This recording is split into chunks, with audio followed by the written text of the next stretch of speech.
is Rocksteady at King of the Pit TV. Yo, what's good, people? There's Rocksteady, King of the Pit TV, signing in. I just listened to Sum 41's, is it their third record at this point?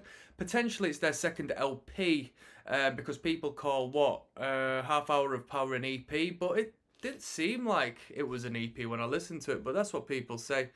Anywho, I want to give a bit of praise and a shout out to Luffy is Cool, who recommended it via the Patreon, okay? So if you want to join in recommending some great artists for me to check out so we can share the experience and bond and communicate over fantastic music, that's the place to do so. If you like Sum 41, that's who's recommended it, so give him some respect, put some respect on that name, yeah? Now, this metal, you can tell what I've got in my mind. This record is so much more metal than the two that have come before. They've had this tongue-in-cheek metal thing, and the problem is, I'm going to start off by saying this, the problem is I don't really like the metal as much as I like the punk.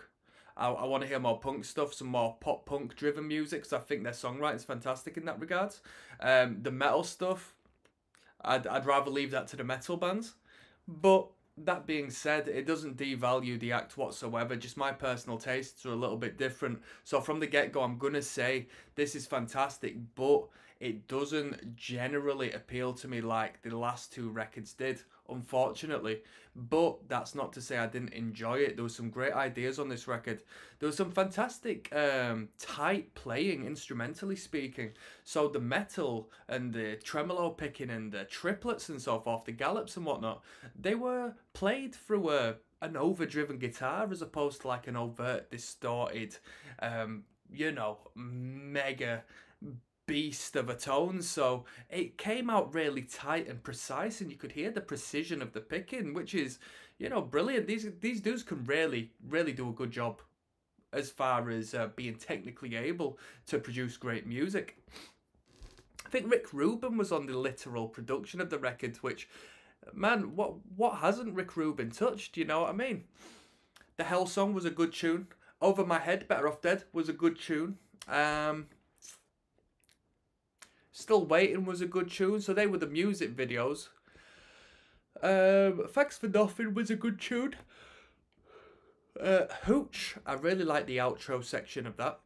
And yeah, everything in between held a good standard, but the metal thing to me just doesn't sell it as much as the pop-punk elements of things. So I think I'm erring to thinking that Blink-182 is a little more down my alley in comparison to Sum 41, because I do kind of put them together in competition. Although the last Blink-182 record I heard was the self-titled, and coming into the age of emo in the 2000s, I felt like they might have lost a little bit of magic in comparison to what Sum 41 were putting out right now.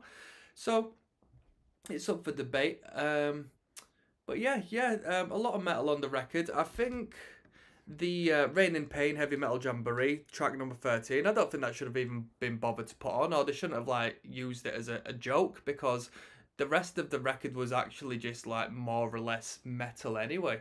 You know what I mean? So it didn't stand out as much as it did on the past records when they did a little bit of a heavy metal shindig. Vocal was good. They had some great hooks here and there. And it was generally a fun record to listen to. Singles, definitely big and bold, but it feels like this record, you tell me, Sum 41 heads, where does this record stand as far as its popularity? Because I haven't really seen the artwork in reference to people promoting Sum 41 before, you know? So I don't know how popular this record is as a whole. Definitely the singles made a big splash because there was heaps of views on them, and the music videos were really good. So that's what I'm saying. If I'm going to rate this record, you know, I'll give it... I'm going to give it a 5 out of 10, personally. I'll give it a 5 out of 10. If we were all in the metal space, it'd get a 4 out of 10. The music singles really raised the standard.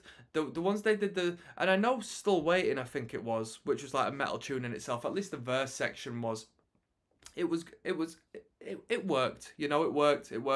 If Sum 41 could just continue doing records jam-packed full of pop songs like that, structured like that, because the record